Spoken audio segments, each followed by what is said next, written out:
Well, greetings and thanks for joining us today for the 93rd episode of Light Bulb Moments, a weekly financial roundtable. Remember, money's not the most important thing in life, but it is reasonably close to oxygen on the gotta have it scale.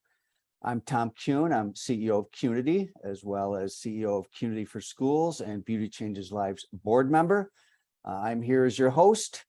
At Qnity, we are here to help things go from complicated, overwhelming, and confusing to a clear path towards greater prosperity, using the new rules of engagement, simple, visual, and actionable.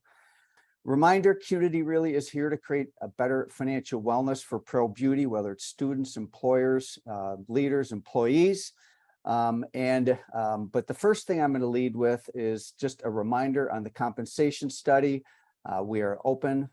Data submission is open. We do need you to participate in the study. The more people participate, the more valid and more beneficial the results are for everybody, including those you participate. So if you have not already entered your contact information, use this QR code. What that simply will do, it'll allow you to enter contact information for your business. And that will automatically trigger getting a confidentiality agreement to you. Setting up a data submission sheet for you. And so it's real simple and easy to get going, but please do it sooner rather than later.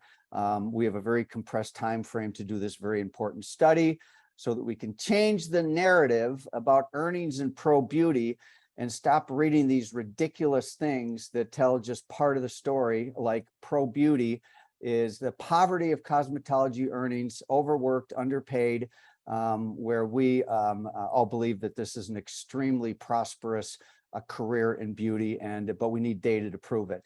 Not only will you help us change the narrative, but you'll also get a robust report, which otherwise there'd be a fee for. So to participate in this, you also get some great information that's going to help you recruit and retain staff, and then also take a look at your business model and see what others are doing too for some comparison. Light bulb moment, this is going to be a bit of a segue into Carrie, who I'm going to welcome first. We're going to have Carrie in just a minute here, and then we're going to introduce you to Myra. But I had this conversation with Carrie yesterday, and then this is what popped in my email this morning. And this is really, this company was recruiting and texting back and forth with a candidate, and he woke up to this. And Carrie, you're going to love this. This is going to be a great segue. All right. It's basically, he says, you can't make this up. Our company is actively recruiting. I've been texting back and forth with a candidate for an open position. I woke up with the following text from his girlfriend this weekend. Okay. Hi, my name is so-and-so. I'm the candidate's girlfriend of 5.5 years. He doesn't know that I know he's been talking to you. I figured that out last night. I am in no way upset with you. I'm sure he lied to you about having a girlfriend. I'm asking if you can please call me so we can talk. I am very upset with him and hurt. I have a few questions. It's very important to me. If you have a heart for a broken one, thank you. So he says, what do you do? So Carrie, obviously that's an extreme story here, but let's welcome you back to the Brain Trust. All right. How are you? I am so excited to be here. I'm great. Thank you. Now you are now director of, better give me your title, okay? Because it's a really important role and a very important title.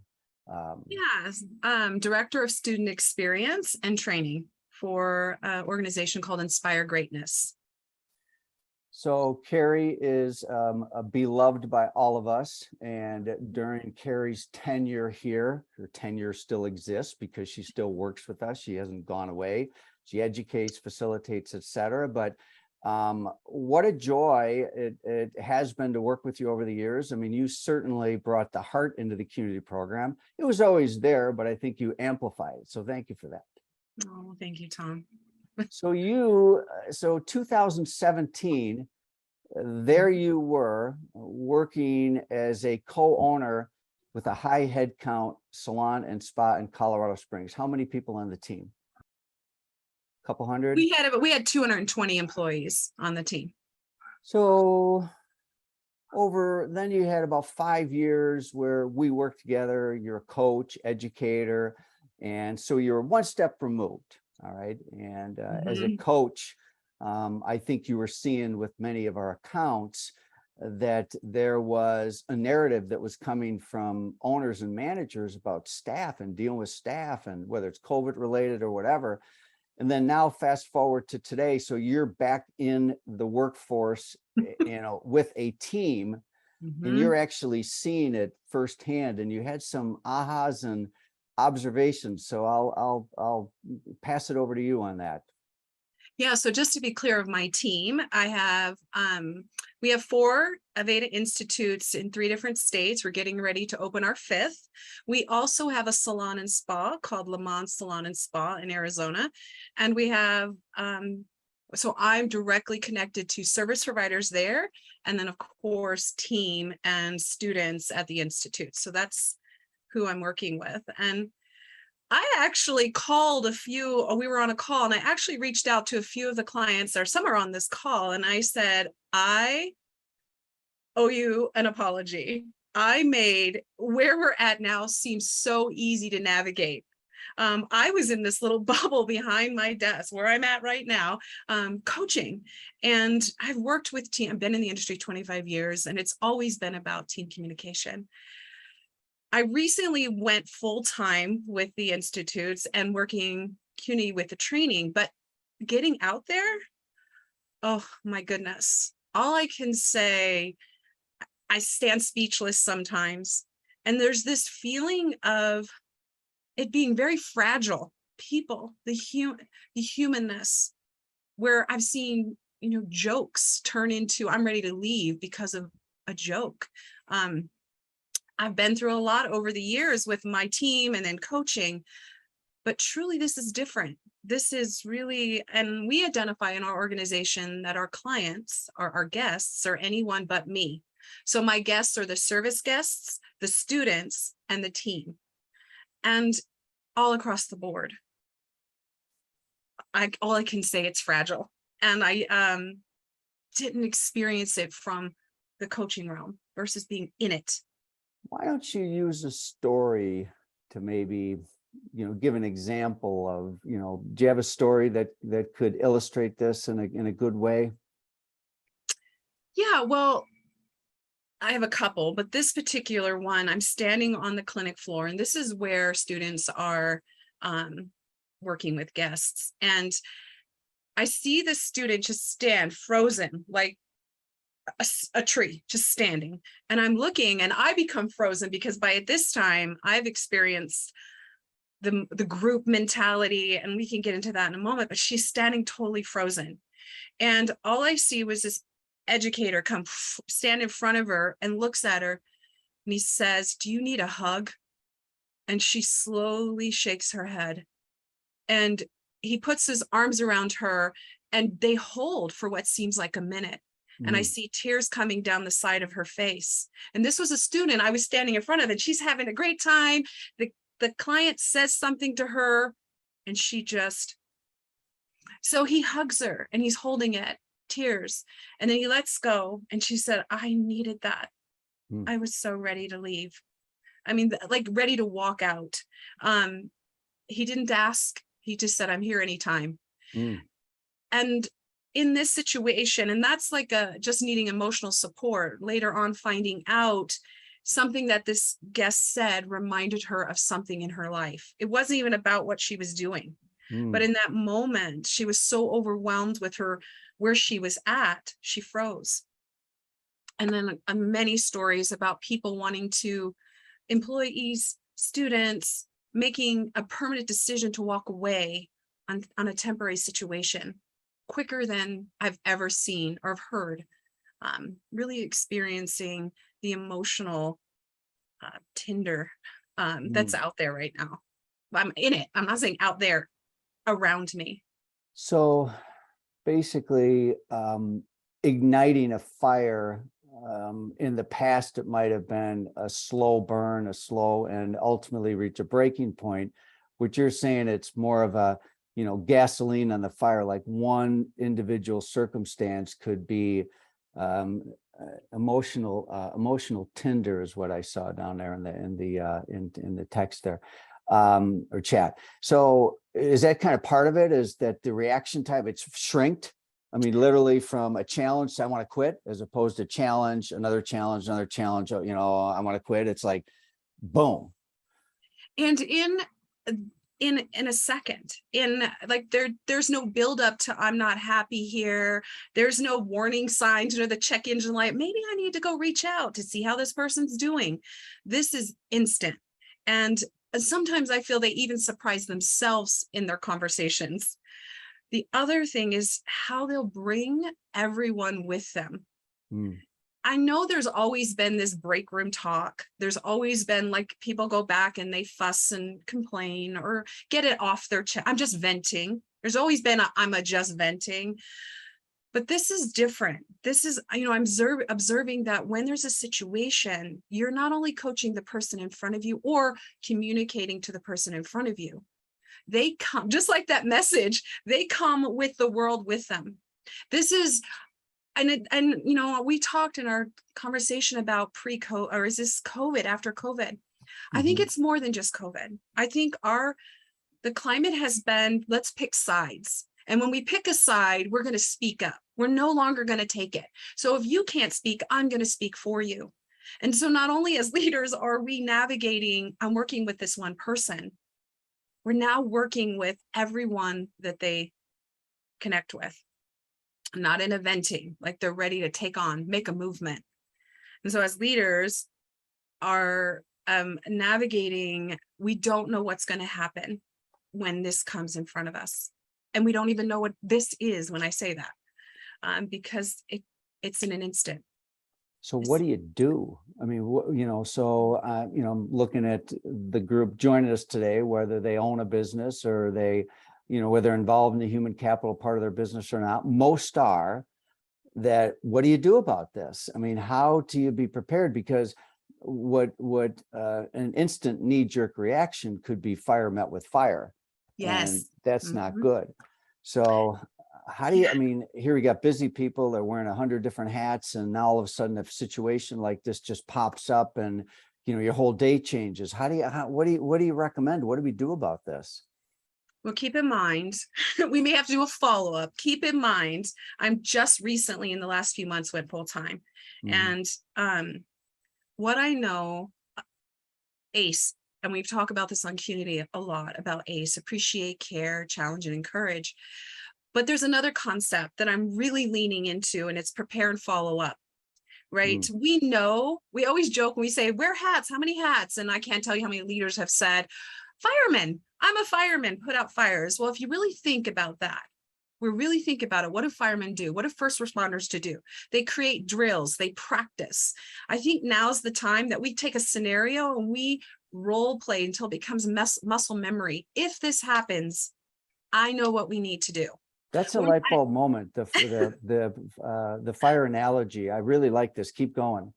Yeah. So what happens with first responders, if something, they're called to a call, and we have this thing in our brain where we either fight or freeze.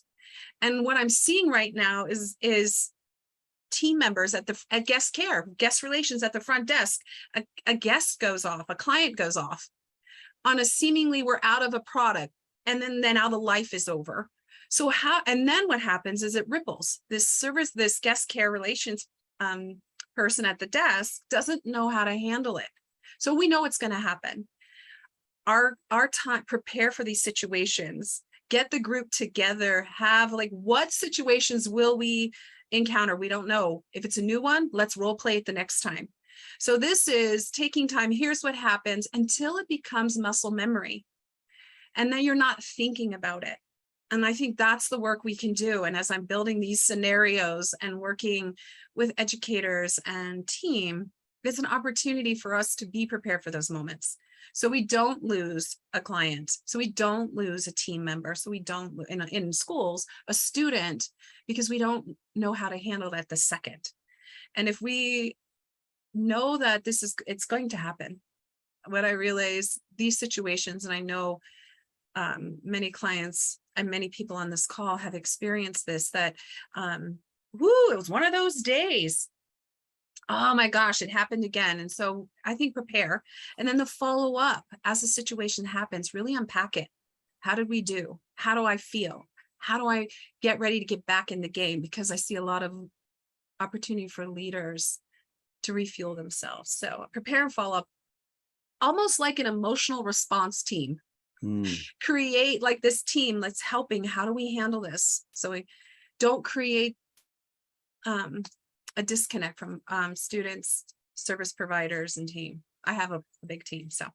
I kind of like this whole emotional response, team or whatever. And I could certainly see a leadership team getting together and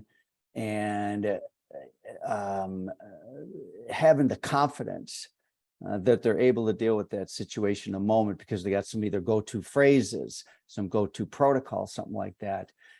Maybe you should do something on this at 2 to 10 because that gives you 8 more weeks to get, to come up with some tips on this because you'll be at 2 to 10, you'll be facilitating. So this is good stuff, Carrie. I think that it's a big part of the conversation. Light bulb moments is certainly a financial roundtable. But financial roundtable doesn't mean that we're not about the human element because you can't divorce. We're in the human capital business to begin with, Well, I did want to share that quiet quitting concept. I don't know if people have heard it. We look at engagement and we know statistically that a large majority of our team may at different times be disengaged, but there is this thing happening right now called quiet quitting. And people sometimes with disengaged, you don't realize you're in it, but this is an intentional action that I'm going to not give more than expected. I'm not going to go above and beyond. I am not going to step up. And this quiet quitting is really impacting when we think financial. You have team members that are just coming in and leaving and also emotional, but they have consciously made a decision to not be in it or doing their best or going above and beyond, doing minimal. And I do feel that is another opportunity. And there are signs you can look for when to identify when somebody has made a conscious decision. And then what do we do about it? I think I don't have answers for that yet. But I do believe it lives in the ACE and 4 times 4 ways in communication. So stay tuned for that. All right, we'll have to have you back as a guest. And so, Carrie, thank you for joining us today. This is really good stuff. So you get yet another $1 million light bulb here for being part of the Brain Trust. So, certainly participate in the chat there because I think there's several comments in there. But everybody, please give me a virtual round of applause for Carrie. We could talk all day. And we got Myra here too. So we're going to bring Myra into the conversation. So Carrie, stick around if you like.